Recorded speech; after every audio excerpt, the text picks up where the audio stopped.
जय हिंद दोस्तों। न्याय एवं धर्म, professional ethics and moral soundness is और मोटो। एएनजी लॉ एसोसिएट्स आपका स्वागत करता है सोशल मीडिया आउटरीच प्रोग्राम में, जहां आज की इस वीडियो सीरीज में हम बात करेंगे एंटीसिपेटरी बेल की।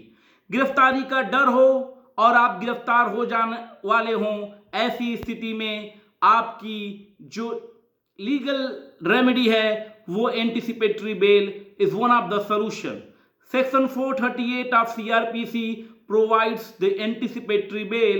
Anyone who has anticipation of arrest, किसी को अगर अरेस्ट होने की संभावनाएं हो और वो संभावनाएं लॉजिकल, रीजनेबल और साउंड मेरिट पे हो, तो वो व्यक्ति application of anticipatory bail move कर सकता है either to the court of session और high court of concern jurisdiction.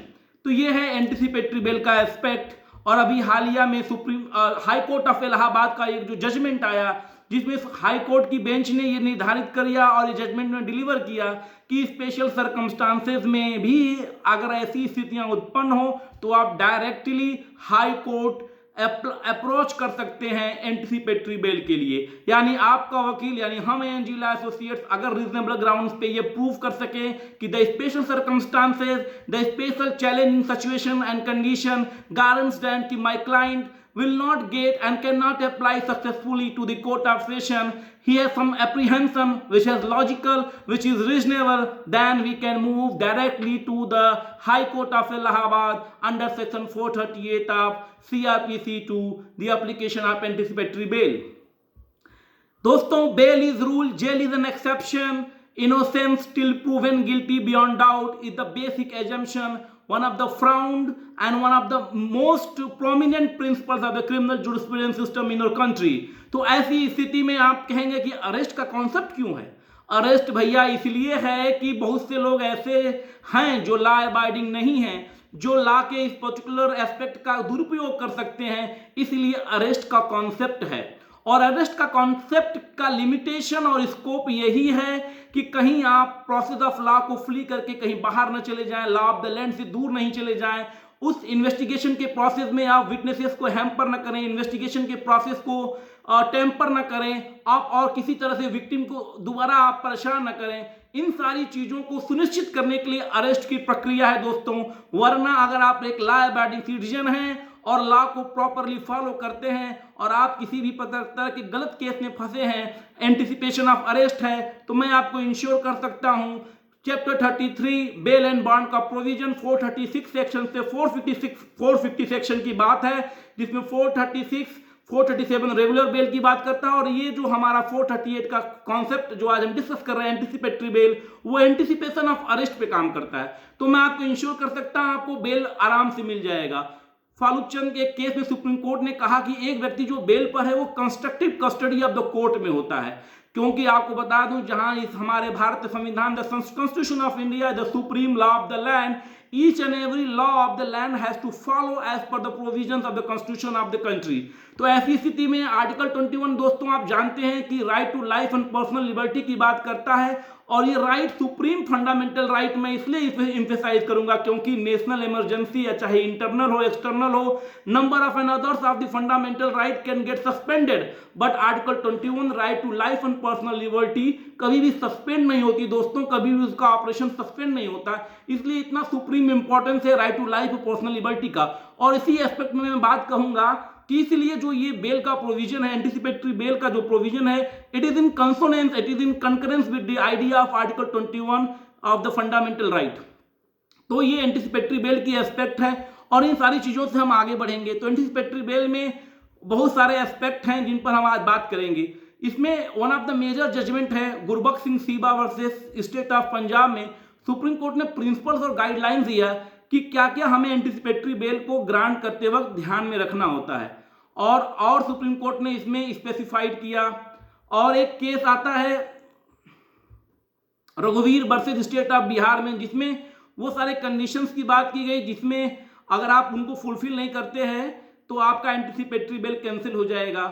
और इस Gurbaksh Singh Sibbia versus state of Punjab वाले जजमेंट में सुप्रीम कोर्ट ने कुछ कंडीशनैलिटीज की बात की, जो सेक्शन 438 सब क्लॉज 2 में होता है, कंडीशनल बेल, यानी कि एंटीसिपेटरी बेल ग्रांट करते वक्त जो कोर्ट है वो कुछ कंडीशंस अप्लाई कर सकती है एंटिसिपेटरी बेल में, ताकि जो प्रोसेस ऑफ क्रिमिनल जुरिस्प्रूडेंस वो हैम्पर नहीं हो। तो ये सारी बातें हैं। इन सारी बातों में जो ये एक बार फिर से मैं आपके सामने वो एक 5 जज bench of supreme court bench in 1980 case of Gurbaksh Singh Sibbia versus state of Punjab has interpreted that the power to grant anticipatory bail is cast in wide term and should not be hedged in through narrow judicial interpretation. It held that could improper condition which was appropriate। इसमें आप registration of IR is not a condition of precedent, interim order can be passed without notice to PPP। मतलब सारे provisions और guidelines की बात की गई, जिसमें ये सारी कंसीडरेंस मोटा मोटी बात किया जाए तो आपका क्रिमिनल हिस्ट्री, आपकी FIR की जो एक्विजिशन है वो, आप मतलब कि प्रोसेस ऑफ दी मतलब क्रिमिनल जुरिस्प्रूडेंस को क्रॉस तो नहीं कर जाएंगे, और आप इस कंट्री को छोड़ के भाग तो नहीं जाएंगे। ये सारी चीज़ें कंसीडर होती हैं एंटिसिपेटरी बेल को ग्रांट करते वक्त। तो ये सारी चीज़ें अगर ध्यान में हैं और ये चीज़ें आपके फेवरेबल में हैं तो कंसर्निंग कोर्ट जो है आपको एंटिसिपेटरी बेल ग्रांट कर देती है। और दूसरी बात है कि इसी Gurbaksh Singh Sibbia versus state of Punjab में कंडीशन एक्स्ट्रा लगाने की बात की गई।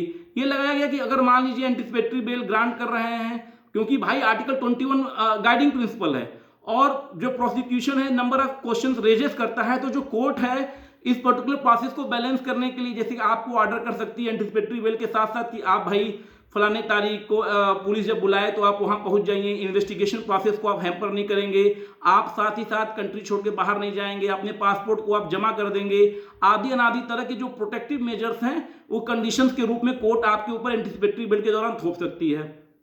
और एक सबसे इंपॉर्टेंट बात बता दूं दोस्तों कि जो एंटिसिपेटरी बेल है वो नॉन बेलेबल केसेस में ही लागू होती। आप कोग्नाइजेबल ऑफेंस हो, नॉन कोग्नाइजेबल ऑफेंस हो, इससे मैटर नहीं है, लेकिन वो नॉन बेलेबल ऑफेंस है तो उसमें एंटिसिपेटरी बेल अप्लाई होती है। ये कोर्ट ऑफ सेशन या हाई कोर्ट में जा सकते हैं, लेकिन अभी रिसेंटली हाई कोर्ट में जजमेंट के अनुसार आप डायरेक्टली स्पेशल सर्कमस्टांसेस को अगर आप प्रूव कर सकते हैं तो डायरेक्टली मूव कर सकते हैं आप हाई कोर्ट को भी।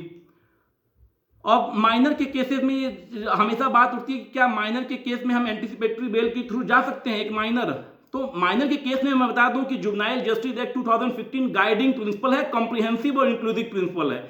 लेकिन अगर दो एस्पेक्ट है, FIR फाइल होने के पहले, FIR फाइल होने के बाद। अगर FIR फाइल होने के पहले आप एंटिसिपेटरी बेल के लिए माइनर मूव करता है तो आपको इंश्योर कर दूं कि कोर्ट जिस कोर्ट में जाएंगे, आप कोर्ट ऑफ सेशन को या हाई कोर्ट को, आपका एंटिसिपेटरी बेल ग्रांट हो जाएगा। लेकिन आप अगर FIR फाइल होने के बाद एंटिसिपेटरी बेल से रेमेडी सीक करना चाहेंगे तो ये रेमेडी पॉसिबल नहीं है। क्योंकि ये रेमेडी इसलिए नहीं पॉसिबल है क्योंकि FIR फाइल हो जाने के बाद वो पूरा प्रोसेस जुवेनाइल जस्टिस एक्ट 2015 के अंतर्गत आ जाता है। एंटिसिपेटरी बेल दोस्तों आया कैसे? 1973 क्रिमिनल जुरिस्प्रूडेंस सिस्टम के पहले एंटिसिपेटरी बेल का कॉन्सेप्ट नहीं था, लेकिन लॉ कमीशन की रिपोर्ट में पता चला कि अरेस्ट जो है, जो एक पावर है, वो पुलिस बहुत ही डिस्क्रिशनरी और करप्ट वे में यूज कर रही है। और पुलिस करप्शन का एक बहुत बड़ा कारण है अरेस्ट। तो इस पर्टिकुलर प्रोसेस को ओवरराइड करने के लिए एंटिसिपेटरी बेल का प्रोविजन आया और लॉ कमीशन के रिकमेंडेशन पे 430 सेक्शन एंटिसिपेटरी बेल ऑपरेशन हुआ। तो ये एंटिसिपेटरी बेल की एक छोटी सी कहानी रही। तो हमारे यूपी की अगर बात करें तो 28 नवंबर 1975 से हमारे यूपी में अभी 2019 तक एंटिसिपेटरी बेल का ऑपरेशन नहीं चल रहा था। ये सस्पेंडेड था यूपी के स्पेशल एक्ट के द्वारा। लेकिन अब 6 जून 2019 से फिर से यूपी में एंटिसिपेटरी बेल का एप्लीकेशन चालू हो गया। यानी अब यूपी में भी एंटिसिपेटरी बेल के लिए आप हाई कोर्ट आ सकते हैं। आपका स्वागत है हाई कोर्ट में, और जेन्युइनली रीजन होगा। अब आप लॉ अबाइडिंग सिटीजन हैं और आपको गलत फंसाया गया है, there is a genuine cause in your notion, तो आपको ये गारंटी है कि आपको एंटिसिपेटरी बेल दिला दिया जाए। क्योंकि कोर्ट, चाहे वो सुप्रीम कोर्ट का जजमेंट हो गुरबख्श सिंह सीबा में हो, या अभी रिसेंट हमारे हाई कोर्ट इलाहाबाद में सिद्धार्थ सर की बेंच का जजमेंट हो, या और बेंचेस का जजमेंट आया हो, उसमें एंटिसिपेटरी बेल की बहुत ही प्रॉपर और क्लियर गाइडलाइन है। उसके थ्रू आपको एंटिसिपेटरी बेल का मिलना तय है दोस्तों। अब हम 26 यानी 6 जून 2019 से यूपी में भी एंटिसिपेटरी बेल का प्रोविजन चालू हो गया है दोस्तों। प्रभाकर तिवारी बनाम यूपी में सुप्रीम कोर्ट ने स्पष्ट किया कि अपराध की गंभीरता और अन्य मामलों का लंबित होना जमानत से इनकार करने का कारण नहीं है दोस्तों।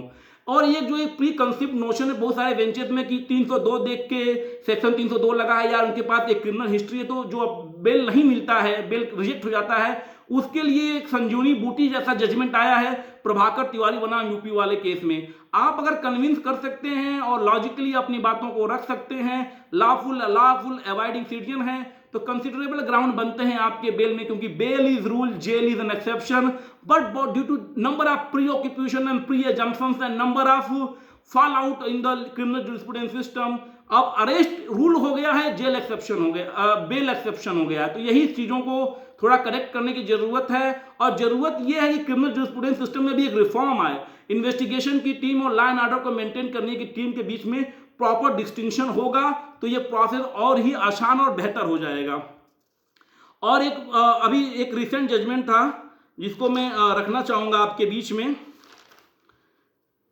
एंटीसिपेटरी बेल के लाइफ के ऊपर ये जजमेंट था कि एंटीसिपेटरी बेल का लाइफ कितना होता है, कितना लाइफ नहीं होता है, और एंटीसिपेटरी बेल आपको अगर एक बार मिल गया तो उसकी लाइफ कितनी देर तक होती है। ये जजमेंट था Sushila Agarwal versus state of NCT of Delhi में। इसमें सुप्रीम कोर्ट ने बड़ा ही स्पष्ट तरीके से कह दिया कि एंटीसिपेटरी बेल मिल गया आपको एफआईआर पहले, तो लोगों का ये अप्रीहेंशन था कि चार्जशीट अगर फाइल हो जाएगा तो क्या एंटीसिपेटरी बेल कैंसिल हो जाएगा? नहीं, एंटीसिपेटरी बेल अगर मिल गया और कंडीशंस ऑफ एंटीसिपेटरी बेल को अगर क्लाइंट जस्टिफाई कर रहा है, फॉलो कर रहा है, till the completion of the trial anticipatory bail उसका चालू रहेगा, कोई जरूरत नहीं, कोई अरेस्ट नहीं हो सकता अगर वो सारे कंडीशन को जस्टिफाई कर रहा है। लेकिन हाँ, आप अगर उन कंडीशंस को अप्रीहेंड कर रहे हैं, इन्वेस्टिगेशन को टेम्पर कर रहे हैं, विटनेसेस को हड़का रहे हैं, विक्टिम को हड़का रहे हैं, तो रघुवीर वर्सेज स्टेट ऑफ बिहार में सुप्रीम कोर्ट का जजमेंट है जिसके तहत आपकी बेल कैंसिल हो सकती है। यानी आपके एंटीसिपेटरी बेल की लाइफ जो है वो एक लंबी लाइफ है। अगर आप एक लॉ अबाइडिंग सिटीजन हैं, till the trial completes you will be on your liberty as per the anticipatory bail if you granted anticipatory bail once time. तो एंटीसिपेटरी बेल का ऑपरेशन कब आएगा? ऐसा नहीं कि एंटीसिपेटरी बेल आपको मिल गया, इसका ऑपरेशन स्टार्ट हो गया। जब आप अरेस्ट होंगे, अरेस्ट होते ही एंटीसिपेटरी बेल ऑपरेशन में आ जाएगा और आप छूट जाएंगे। एंटीसिपेटरी बेल जो है कि ब्लैंकेट व्यवस्था नहीं है, यानी आपको एक बार एंटीसिपेटरी बेल आपने कोर्ट से ले लिया, आप अपराध करने के लिए फ्री हो गए। आप कंसर्न कॉज ऑफ एक्शन के लिए ही आपको एंटीसिपेटरी बेल मिली हुई है, इसका आप नाजायज फायदा नहीं उठा सकते हैं। और एक चीज और दोस्तों मैं कहना चाहूंगा कि एंटीसिपेटरी बेल जो है वो अगर आप कहीं कोर्ट ऑफ सेशन में या हाई कोर्ट में मूव किए हैं तो एंटीसिपेटरी बेल आपका रिजेक्ट हो गया, तो ये इसका मतलब ही नहीं कि पुलिस आपको गिरफ्तार कर लेगी। पुलिस आपको गिरफ्तार नहीं करेगी जब तक गिरफ्तारी करने का और उसका रीजन नहीं बनता है। एफआईआर फाइल होने के पहले भी आप एंटीसिपेटरी बेल के लिए मूव कर सकते हैं, एफआईआर फाइल हो जाने के बाद भी आप एंटीसिपेटरी बेल के लिए मूव कर सकते हैं। और एंटीसिपेटरी बेल की लाइफ को आपने देख लिया। अगर एक लॉ अबाइडिंग सिटीजन है, आप लॉ प्रोसेस और कंडीशन को जस्टिफाई कर सकते हैं और लॉ ऑफ द लैंड पे आपका भरोसा है, तो एंटीसिपेटरी बेल रियली आपके लिए एक बहुत बड़ा अचूक ब्रह्मास्त्र है। और एएनजी लॉ एसोसिएट्स आपको ये वादा करता है कि एंटीसिपेटरी बेल और बेल प्रोविजन के तहत जो राहत है वो राहत आपको, अगर आप जस्ट और लीगल और लॉ अबाइडिंग सिटीजन है, वो आपको मिल जाएगा। और आशा करता हूं दोस्तों एंटीसिपेटरी बेल के ऊपर प्रकाश डालने में इस वीडियो में इस लिमिटेड टाइम में मैं सक्षम और सफल रहा। आपका आशीर्वाद रहा, आपने पेशेंटली सुना, इसके लिए आपको धन्यवाद। लेकिन दोस्तों यहीं तक रुकना नहीं है, हमारे इस काम को अगर अच्छा है तो प्रशंसा कीजिए, इसको शेयर कीजिए, लाइक कीजिए और सब्सक्राइब कीजिए। दोस्तों जय हिंद, जय जवान, जय भारत के नारे के साथ voice for new India Ajit आप सबको करता है सलाम। जय हिंद।